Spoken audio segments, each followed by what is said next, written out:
अजितदादा पवार साहेब यांचे नाव आवर्जून घ्यावे लागेल.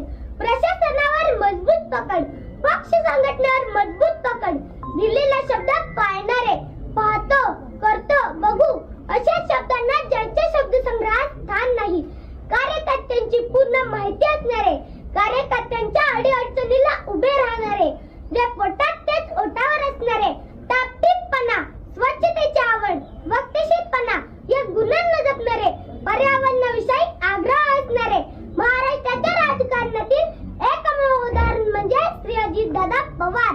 दादांकडून आलेली काम प्रशासनाच्या पातळीवर गतीने पुढे सरकायची. याचे कारण ते वेळेवर झाले नाही, तर दादांच्या रोषाला सामोरे जाण्याची तयारी अधिकाऱ्यांना ठेवावी लागेल. दादांचा आग्रह जनहिताच्या कामासाठी असायचा, त्यामुळे दादांकडून आलेली कामे वेगाने मार्गी लावली जायची. म्हणूनच प्रशासनात